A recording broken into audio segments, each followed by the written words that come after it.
समस्त गुरुजनों की तरफ से सबका भरपूर आशीर्वाद, बहुत आशीर्वाद।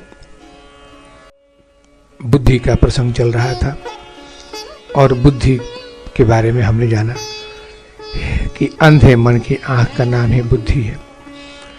और पिछली एकादशी को हम लोगों ने बुद्धि के जिस स्वरूप को जाना उसका नाम था निश्चयात्मिका बुद्धि, यानी ऐसी बुद्धि जो निश्चय करती है, हमारे हर कर्तव्य हर कार्य को अच्छे और बुरे की पहचान कर उसको कार्य में लगाती है।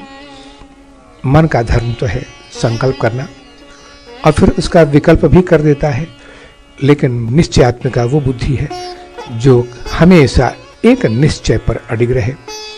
और यही बुद्धि हमेशा व्यक्ति जीवन में आगे बढ़ता है, संकल्प लेता है और पूरा करता है। तो आइए आज उसी निश्चयात्मिका बुद्धि के धर्म को, जिसका नाम है संकल्प, आज इसकी व्याख्या करेंगे हम। मन का धर्म भी संकल्प है, संकल्प और विकल्प, लेकिन जिस संकल्प का विकल्प हो जाए उस संकल्प का अर्थ होता है इच्छा करना। लेकिन आज जिस संकल्प के बारे में हम चर्चा करेंगे उसका नाम है दृढ़ प्रतिज्ञा करना, शपथ लेना, यानी प्रतिज्ञा का ही दूसरा नाम है संकल्प। अब हम अपने जीवन में साधा प्रेमियों संकल्प लेने में बहुत डरते हैं। ये तो हर व्यक्ति के साथ, अधिकांश लोगों के साथ है कि कुछ संकल्प लेने में डरते हैं। और उस डर का कारण सिर्फ इतना ही है कि हमें पता ही नहीं कि हमें कहाँ जाना है, हम क्या बनना चाहते हैं। अब दूसरों के देखा देखी तो हम देख लेते हैं कि उस व्यक्ति ने ऐसा इच्छा किया और यहाँ तक पहुँच गया, तो चलो हम भी संकल्प ले लेते हैं। तो संकल्प तो लिया, संकल्प लेने के बाद में संकल्प का मतलब होता है विश्व प्रतिज्ञा। इतना दृढ़ निश्चय हो जाए, इसके लिए जरूरी है साधा प्रेमियों कि आज हर संकल्प टूट जाता है व्यक्ति का। क्यों टूटता है और हम संकल्प को किस तरीके से ले, कैसे ले, बुद्धि के इस निश्चयात्मिक स्तर पर हम कब पहुंचेंगे, आज इसको जानेंगे। और ये बहुत महत्वपूर्ण है साधा प्रेमियों। मैंने पहले भी एक कथा सुनाई थी आपको, आज भी सुनाता हूं कि एक व्यक्ति गुरुदेव के पास पहुंचा। उसने कहा कि गुरुदेव, मैं 36 बार आत्महत्या करने के लिए जा चुका हूं और हर बार लोग मुझे किसी महात्मा के पास ले जाते थे और महात्मा हमको समझा देते थे कि ना ना बहुत पाप है। महात्मा कहते थे कि आत्महत्या करना बहुत पाप है, तो मैं मान लेता था उस चीज को। फिर 6 महीने बाद फिर महात्मा के पास जाता, फिर वही आत्महत्या करने के निश्चय को लेकर संकल्प को लेता था कि अब मैं बचूंगा नहीं, जीवन में कुछ नहीं रखा है। और फिर महात्मा के पास जाता, फिर एक दूसरे महात्मा फिर मुझे रोक लेते। अब मैं आपके पास आया हूं, 36 बार तो मैं निश्चय कर चुका कि आत्महत्या करूंगा और 36 बार ही लोगों ने मुझे रोक लिया। अब की निश्चय करके आया हूं कि नहीं, आत्महत्या कर ही लो। अब आपकी क्या धारणा है? अब गुरुदेव ने कहा कि अगर तुमने निश्चय कर ही लिया है, ये संकल्प ले ही लिया है, तो आत्महत्या कर ही डालो, तुम्हारे लिए उचित है कि आत्महत्या कर लो।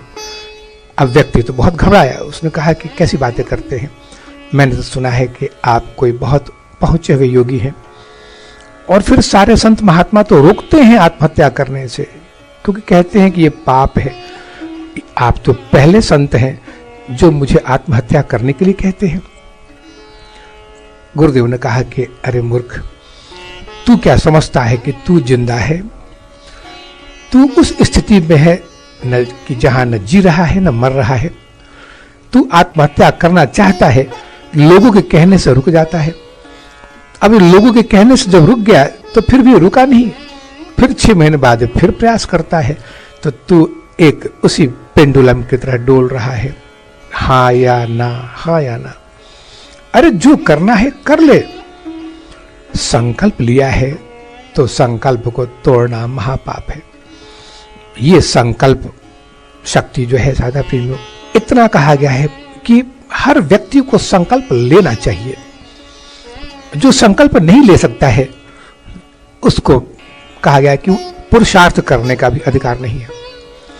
संकल्प से क्या भागना, यहां तक स्पष्ट कहा गया है कि अगर अच्छा इंसान बनने का संकल्प नहीं ले सकते तो चोर डाकू बनने का भी संकल्प ले लो। अब प्रश्न यह है कि क्या चोर बनने का संकल्प लेना उचित है? इसका उत्तर सिर्फ इतना ही है कि आप संकल्प को जाने कि संकल्प की परिभाषा क्या है। जिस दिन आपने उस संकल्प को हृदय से लिया और हृदय की उस गहराई में जाकर संकल्प लिया तो आप चोरी भले कुछ दिन कर सके, लेकिन जिस अवस्था में मन आपको ले जाएगा निश्चयात्मिका बुद्धि के पास, तब आपकी चोरी कभी टिक नहीं पाएगी। हाँ, इतना जरूर है कि आपका मनोबल बढ़ जाएगा संकल्प लेने का। इसलिए साधक प्रेमियों, संकल्प कभी छोड़ना नहीं चाहिए। अब कुछ लोग संकल्प तो ले लेते हैं दूसरों के देखा देखी, लेकिन फिर जब अपने उस दृढ़ निश्चय पर चलने की बात होती है तो फिर पीछे लौट जाते हैं, तब अपने पुराने विचारधारा में लौट जाते हैं। संकल्प का मतलब होता है कि अपने मन को इतना मजबूत और इतना शक्तिशाली बना लेना कि आपकी हर इच्छा को वो पूरी करे। अब कब वो चीज होगा, किस स्थिति में आप संकल्प लें और आपका संकल्प पूरा होगा, ये जानना बहुत जरूरी है। देखिए, हम संकल्प की बात करते हैं, दुनिया में इतने महत्वाकांक्षाएं होती हैं, इतनी उपलब्धियां हैं जीवन में कि जब नौकरी मिल जाएगी तो अमुक की प्राप्ति होगी, इतना कमाऊंगा, ये करूंगा, वो मकान बनाऊंगा, ऐसा करूंगा। ये महत्वाकांक्षाएं जब इतनी प्रबल होती है तो जीव इसमें डोलता रहता है कि कौन सा संकल्प लेना उचित है, कौन सा अनुचित है, क्योंकि हर संकल्प के साथ महत्वाकांक्षा जुड़ी होती है। और इतना याद रखें कि संकल्प किसी वस्तु के लिए नहीं हो सकता। संकल्प का काम है आपके मनोबल को बढ़ाना, और संकल्प हमेशा ऊंचे स्तर का होना चाहिए। आपके आध्यात्मिक विकास, मानसिक विकास, इसको और फिर आत्मोपलब्धि को कि मैं कौन हूं, ये जब तक इस स्तर का आपका संकल्प नहीं होगा तब तक संकल्प कभी भी स्थिरता को नहीं प्राप्त होगा, टूटता रहेगा हमेशा। तो साधक प्रेमियों, संकल्प एक ऐसी यात्रा है जिसमें मन के उस स्तर को जानना जरूरी है। किस स्तर को? 3 स्तर होते हैं मन के। पहली जो अवस्था होती है चेतन, दूसरा है अवचेतन और तीसरा है अचेतन। अब जैसे 5 हम लोग के यहाँ कोश हैं, अन्न में कोश, फिर प्राण में कोश है, मनो में कोश है, विज्ञान में कोश और फिर आनंद में कोश। तो नीचे के जो 2 कोश हैं आपके अन्न में कोश और प्राण में कोश, इन दोनों में मन की जो अवस्था होती है उसका नाम है चेतन अवस्था। यानी मन प्रत्यक्ष आंखों से संसार के विषय भोग को देख रहा है, संसार की महत्वाकांक्षाओं को देखता है मन, क्योंकि अन्न में और प्राण में कोश है। और इन दोनों का धर्म है विषय भोग तैयार करना और विषय भोग को तैयार करके उस विषय का भोग करना। तो इस अवस्था में जब भी मन संकल्प करेगा तो विषयों का संकल्प करेगा, एक महत्वाकांक्षा का संकल्प करेगा। और ऐसे में बहुत कम ऐसे संकल्प होते हैं जो पूरा हो सके। तो कब पूरा होगा ये? क्योंकि ये चेतन अवस्था है, ये मन की जो चेतन अवस्था है, इसमें सिर्फ विषय भोग को लेकर संकल्प होते हैं कि ऐसा कर लूंगा, फिर इस तरह का काम करूंगा, ऐसी नौकरी मिल जाएगी, फिर ऐसा करूंगा। ये सारा चीज एक महत्वाकांक्षा को लेकर होता है। तो पूरा कब होगा? फिर पूरा होता है जब अवचेतन अवस्था में मन प्रवेश कर जाए। अब आप संकल्प लें। अब अवचेतन अवस्था कहते हैं कि मनोमय कोश और विज्ञान में कोश। मन जब इस अवस्था में होता है तब जब भी आप संकल्प लेंगे, संकल्प का अर्थ पहले समझें। संकल्प कहते हैं कि मन, आप जो कुछ भी संकल्प करने जा रहे हैं उसके अंदर, उस संकल्प के अधीन जो कुछ भी परिभाषा है उस संकल्प की, इसको आपको मन को समझाना पड़ेगा। अगर मन ने उसको स्वीकार कर लिया तो निश्चित है कि आपकी इच्छा पूरी कर देगा वो। लेकिन मन इस अवस्था को कब स्वीकार करता है? जब अवचेतन अवस्था में हो, यानी मनोमय कोश में और विज्ञान में कोश में उसकी स्थिति दृढ़ हो जाए। क्योंकि जब तक वो विषयों को देख रहा है, अन्नमय कोश को और प्राणमय कोश को देख रहा है, तब तक वो चेतन अवस्था में है। वो चेतन अवस्था का मन हमेशा विषयी होता है और वो बिना सोचे समझे एक संकल्प लेता है। उसको अपने भविष्य के बारे में कोई भी महत्वाकांक्षा नहीं होती है। भविष्य का मतलब होता है कि अपने कल्याण के बारे में वो विषय भोग को लेकर संकल्प लेता है। उस विषय भोग के पीछे में उसका जो पतन है, जो गिरने की संभावना है, ये हमेशा बनी रहती है। और जब मन अपने उसी अवचेतन अवस्था में होता है तो उसी बुद्धि का नाम है निश्चयात्मिका बुद्धि। तब बुद्धि निश्चय करके उस संकल्प को पूरा करती है, क्योंकि आप मन के दृष्टा बन जाते हैं। आप मन को शांत अवस्था में रख देते हैं। मन की किस अवस्था में हमें संकल्प लेना चाहिए? अब देखिए, चीजें तो आप समझ रहे हैं कि हमारा जीवन जो की है, हम अंधेरे में भटकते रहते हैं, संसार में हर चीज को देखते हैं।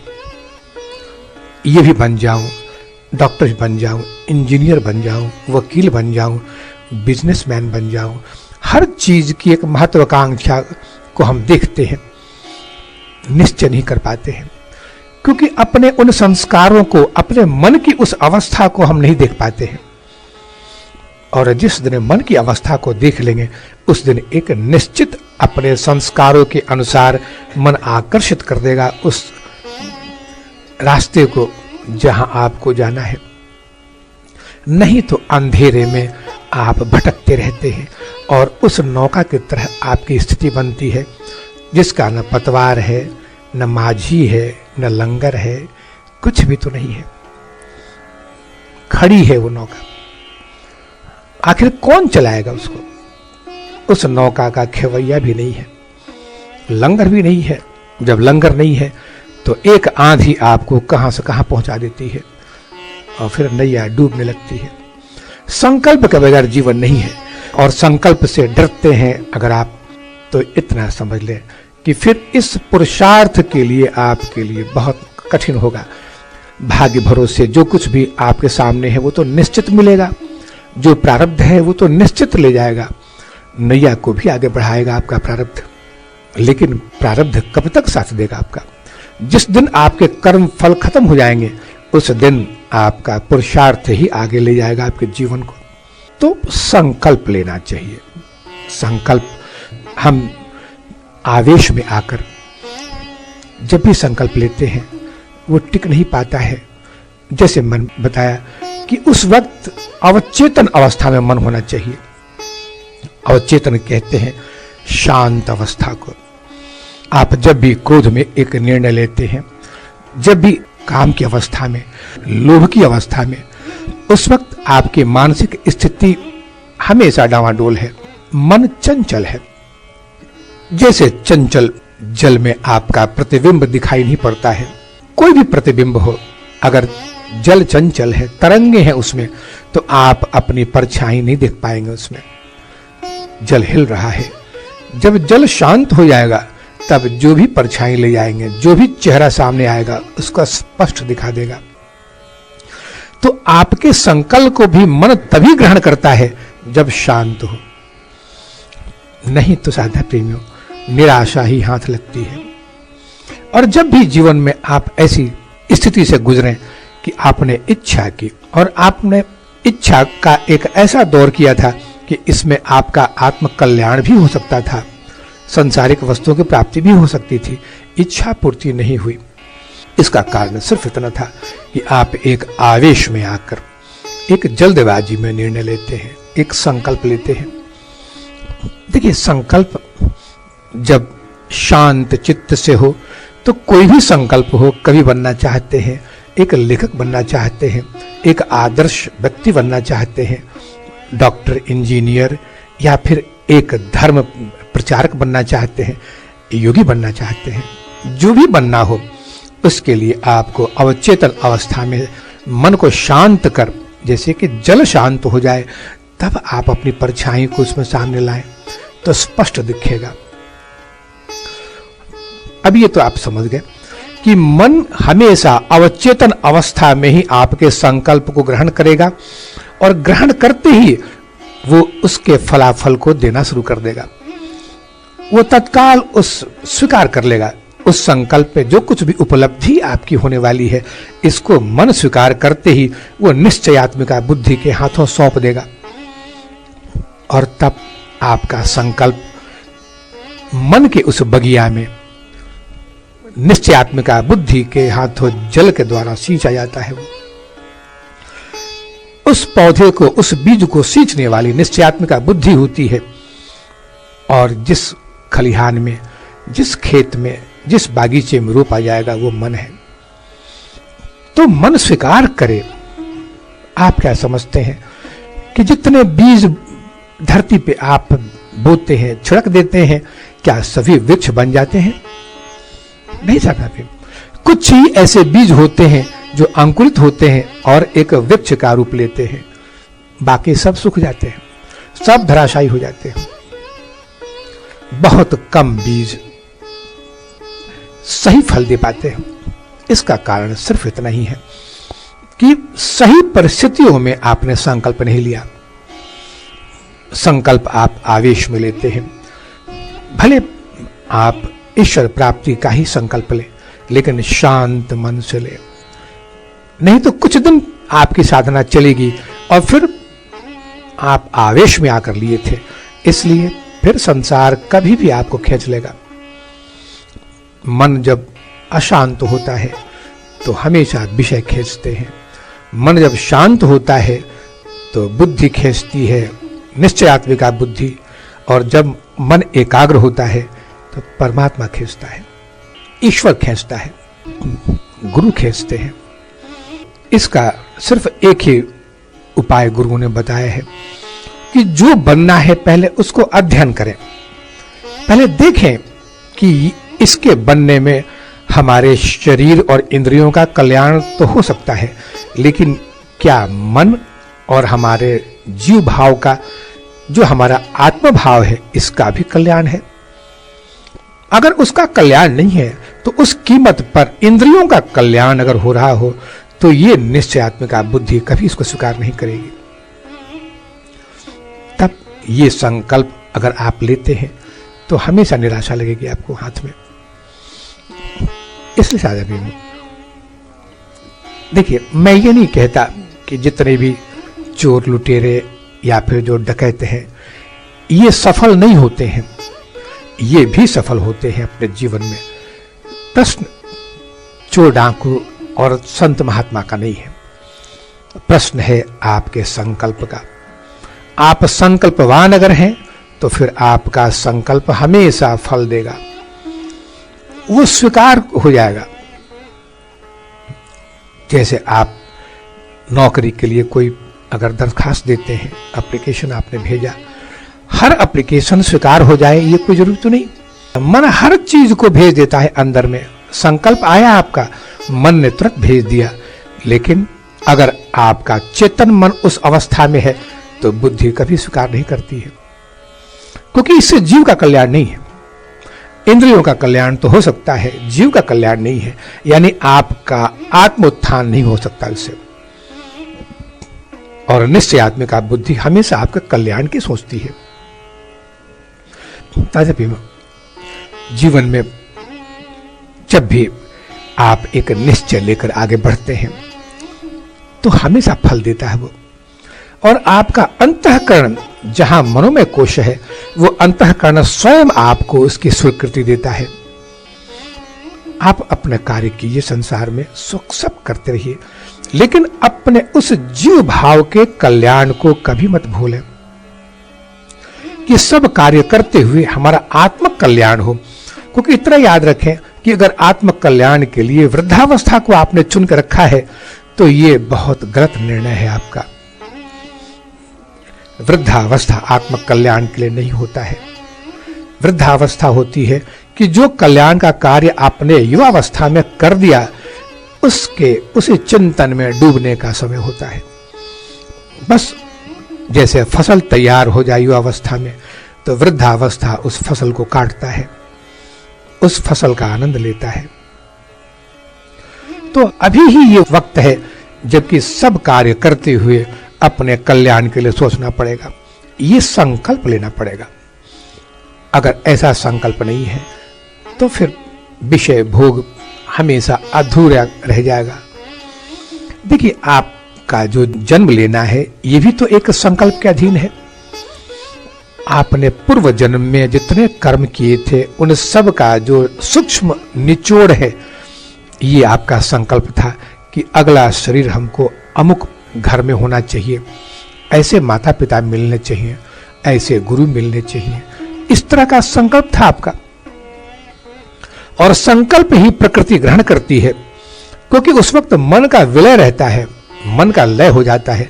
जो आपकी भोग वृत्ति है ये मृत्यु के बाद नहीं टिकती है। तब आपका जो अवचेतन मन है आपके उस संकल्प को, क्योंकि जब भी आप मृत्यु अवस्था में अंतिम समय में जो आप संकल्प लेंगे वो हमेशा कल्याण के लिए होता है। क्योंकि बहुत ठोकरें खाने के बाद हम मृत्यु अवस्था में कुछ संकल्प लेते हैं और जानते हैं कि अमुक अमुक भोग किया, हमने क्या मिला जीवन में, सब कुछ तो मिला लेकिन शांति नहीं मिली। तो अंतिम अवस्था में एक संकल्प लेकर हम शरीर छोड़ते हैं और वो संकल्प अवचेतन अवस्था का होता है और तत्काल बुद्धि उसको ग्रहण कर लेती है और यही आपका जन्म होता है। अगला जन्म उसी संकल्प के अधीन होता है। अंते मति सागति, उस वक्त संकल्प करने वाले की हर इच्छा पूरी होती है। ये तो मैंने पहले भी बताया था कि उस वक्त आप ब्रह्म भाव को की अवस्था में रहते हैं, क्योंकि पूर्ण ज्ञानी हैं आप। अब विषय भोग की इच्छा नहीं करते आप। विषय भोग की अगर इच्छा है तो आपके उस अतृप्त संस्कार जो वासना है चित्त में, उसमें टिकी हुई है, लेकिन आपकी इच्छा होती है कि बहुत समय गंवा दिया हमने जीवन में, बहुत मूल्यवान समय गंवा दिया विषय भोग में और कुछ तो नहीं पा सका। तो अगला शरीर ऐसा हो कि साधना हो, साधना नहीं भी हो तो अपने कार्य में भी लगे, हम धनोपार्जन में भी लगे, तो धर्म कार्य हमेशा होते रहे, हमारे हाथों से दान पुण्य होता रहे, दूसरों का कल्याण होता रहे, दूसरों की चिंताओं में हम खुद थोड़ा सा भागीदार बने। तो ये जो भाव होता है ये संकल्प है। जो हृदय तक आपके पहुंचे, हृदय की आवाज निकले, वही संकल्प है और वो अवचेतन मन होता है। तो एक बात याद रखें कि संकल्प जब भी हो इच्छा पूर्ति के लिए ना करें, यानी विषय भोगों की इच्छा कि अमुक वस्तु की प्राप्ति हो जाए, अमुक वस्तु की प्राप्ति हो जाए। कहा गया है कि यह संकल्प का दुरुपयोग है। आप संकल्प अगर अपने शरीर के निरोग होने का करते हैं तो निश्चित आपको फल मिलेगा, लेकिन निरोग हो जाने के बाद जिस संकल्प से आप निरोग अवस्था को प्राप्त हुए हैं, इसके बाद संकल्प उस शरीर का सदुपयोग करें, तब उस संकल्प का सदुपयोग है। और नहीं तो विषय भोग के लिए अगर शरीर को स्वस्थ रखना चाहते हैं तो यह दुरुपयोग है। कहा गया है कि आत्म कल्याण हो, ईश्वर की प्राप्ति हो, सत्कर्म हो, धर्म की रक्षा हो, ये सब कार्य अगर हो तो इनमें संकल्प का सदुपयोग होता है। आप याद करें, पहले मैंने आपको योग निद्रा की क्रिया करवाई थी और योग निद्रा की क्रिया होती है शरीर के अंदर जितनी बीमारियां हैं, इन बीमारियों का इलाज योग निद्रा में है और हिंदुस्तान में इसका प्रचलन बहुत कम है, अमेरिका में सबसे ज्यादा है और इस पर तो नए नए रिसर्च हो रहे हैं। तो अवचेतन मन की वो अवस्था जो योग निद्रा में गुरु प्रवेश करवाता है, शरीर के हर बीमारी का उसमें इलाज है, हर बीमारी का इलाज है। लेकिन बीमारी का इलाज क्या विषय भोग के लिए? ठीक हो जाएंगे तो फिर वही विषय भोग करेंगे। ये उस संकल्प का दुरुपयोग है। इतना समझ ले कि अगर उस युग के माध्यम से अगर शरीर आपका निरोग होता है तो उसको ईश्वर कार्यों में लगा दें, जन कल्याण के कार्यों में लगाएं, आत्मचिंतन में लगाएं। ये सदुपयोग है इसका। हमारा देश हमेशा संकल्पवान लोगों का ही देश रहा है साधा प्रेम।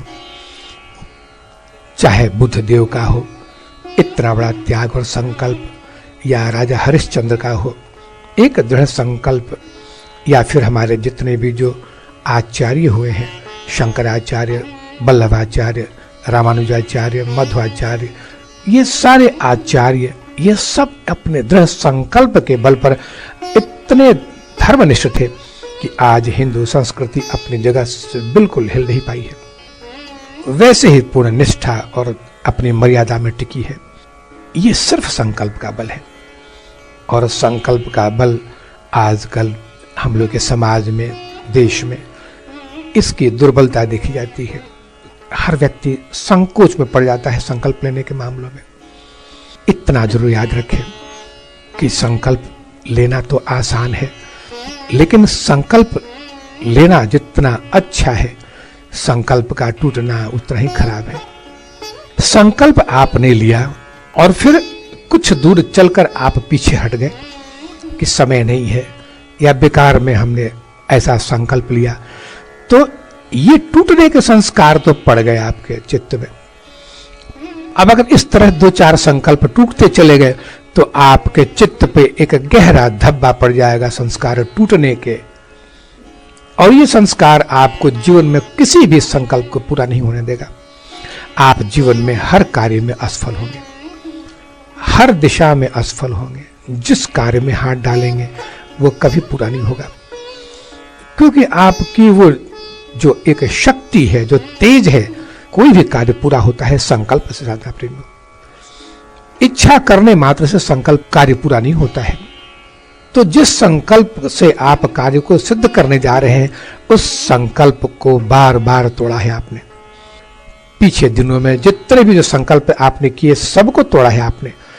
तब आगे का भविष्य आपका हमेशा, हर साधना हो, क्रिया हो या फिर सांसारिक कार्य हो, सब धराशायी होंगे। इसलिए संकल्प को सोच कर ले। संकल्प लेने की प्रक्रिया बहुत प्राचीन है हम लोग के देश में। इसलिए देखिए, जब घरों में आप पूजा करवाते हैं, सत्यनारायण भगवान की पूजा हो या फिर कोई भी अनुष्ठान हो, देवी पूजा हो, या फिर हम लोग यहाँ जो अपने पितरों का होता है पिंडदान हो, बगैर संकल्प के कोई कार्य नहीं होता है। कोई भी धर्म कार्य बगैर संकल्प के हो ही नहीं सकता है, क्योंकि गलत हो जाएगा। वो ऐसा ही हो जाएगा जैसे बिना ठिकाना के, बिना एड्रेस के आप चिट्ठी डाल दें डाकघर में, कहाँ जाएगा वो चिट्ठी? तो संकल्प करके जब कार्य शुरू करेंगे तो उस पर ठिकाना लिख दिया जाता है कि अमुक व्यक्ति ने लक्ष्य बनाया है अमुक अमुक, और वो लक्ष्य आपका अवचेतन मन स्वीकार करते ही तत्काल फल देना शुरू कर देगा। वो निश्चित है कि पूरा होगा आपका। इन सारी चीजों का निचोड़ साधा प्रेम सिर्फ इतना ही है कि हम आवेश में जितने संकल्प लेते हैं ये कभी टिक नहीं पाते हैं। आवेश में जितने लोगों ने गलत निर्णय लिए हैं जीवन में, उसकी पृष्ठभूमि में सिर्फ एक ही चीज थी कि मन चंचल था उस वक्त, उनका गुस्से में थे, काम, क्रोध, लोभ, मोह, ये सब में चित्त चंचल होता है। इस वक्त ईश्वर प्राप्ति का भी संकल्प नहीं लेना चाहिए, क्योंकि गलत होगा।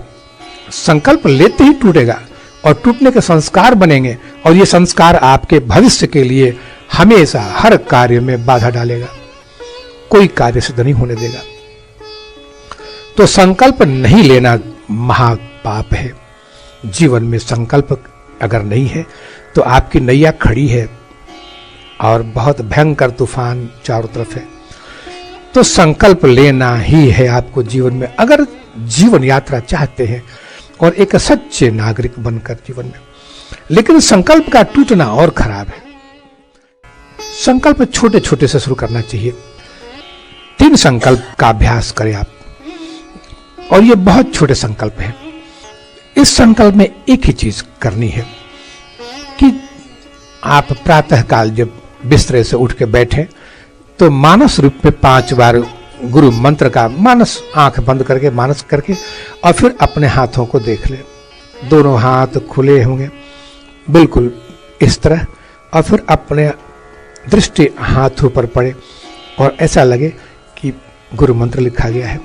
यह अभ्यास कर ले रोज, सिर्फ 5 बार। 5 बार आपको गुरु मंत्र करना। ये अभ्यास 1 महीना करके देखें, आपके अंदर में खुद अनुभव करेंगे कि एक अद्भुत शक्ति आ रही है आपको। पहला संकल्प है कि आप हमेशा 5 बार उठते ही पहला हाथ आगे सामने आएगा बिस्तरा छोड़ने के पहले, और 5 बार मानस गुरु मंत्र बोलना नहीं चाहिए, क्योंकि उस वक्त आप न स्नान किए हैं न अपने शौच से निवृत्त हुए हैं। इसलिए मानस रूप में गुरु मंत्र और हाथ को देखेंगे और प्रणाम करके उतर जाए आप बिस्तरे से। दूसरा संकल्प है, ये भी 5 बार, पूरे दिन भर में 5 बार आपको शुभम बोलना है। और शुभम बोलने के लिए आपको चाहिए कि जब भी काम खत्म हो गया, अभी अवकाश है आपके पास में, अब काम नहीं है, तो 2 मिनट के लिए जरा इस पूरी भावना से जरा आंखों को घुमाएं और इस सृष्टि को देखें, ईश्वर की बनाई हुई सृष्टि को देखें। मन तनाव है, लेकिन बाहर में सब शुभ ही शुभ है। क्या ये वृक्ष अशुभ है? क्या ये जो वायु चल रही है अशुभ है? क्या इनमें कोई गंदगी है? क्या जो सूर्य की किरणें आ रही हैं, क्या इनमें कोई गंदगी है? ये सब शुभ है, बस शुभ। 18 घंटे आप जगे होते हैं, इस 18 घंटे में सिर्फ 5 बार, हर 2 घंटे पर, 3 घंटे पर, 1 घंटे पर, जब भी फुर्सत मिले एक बार नजर उठाएं, चार तरफ देखकर कहा धन्य है प्रभु, कितनी सुंदर प्रकृति है आपकी, कितना सुंदर निर्माण है। शुभम, ये शुभम आपको बुदबुदा के बोलना है, उपांशु में बोलना है। पहला वाला था मानस में बोलना है, ये उपांशु में बोलना है, बुदबुदाना है, किसी को सुनाई भी नहीं पड़े, बस शुभम शुभम। लेकिन इसके बोलने के पहले जरा चारों तरफ अपने, अगर कमरे में बैठे हैं तो कमरे की दीवारों को ही देख ले एक बार, लेकिन ईश्वर के इस निर्माण के प्रति आनंद से भर जाए। अब पूरे दिन भर में इतना करके आप देखें कि तनाव क्या कम नहीं हुआ आपका। और तीसरा है कि आप जब भी क्रिया में बैठें, क्रिया में बैठने के पहले आप नमस्कार करते हैं भगवान को या गुरुजनों को, ये सब कर लें। क्रिया खत्म हो जाने के बाद में आप इन दोनों हाथों को देखेंगे और फिर अपने चेहरे पर, क्योंकि जितना भी जो तेज है ऑरा है ये आपके नाखूनों में भर जाता है, और अगर आपकी साधना प्रबल है और या कम भी है तब ये सारी शक्ति सिमटकर आपके हाथों में आती है। अब उस ऑरा को, उस तेज को चेहरे पर मल लें, चेहरे पर, हाथों में, बदन में, बस ये 3 नियम बनाकर देखे साथ में, इससे बहुत कुछ बदल जाएगा। अगर इसमें भी आप कहें कि समय नहीं है तो फिर संकल्प तो बहुत लेने हैं जीवन में, बहुत आगे बढ़ना है। इस जीवन की यात्रा जितनी हुई है, इतनी यात्राएं हर जीवन में कर चुके हैं आप, जरा रफ्तार को बढ़ाना है। और रफ्तार बढ़ने के लिए जरूरी है कि संकल्पवान बने। संकल्पवान व्यक्ति ही पूरे विश्व को जीतता है। भीष्म पितामह की तरह बगैर संकल्प के कुछ नहीं होता है।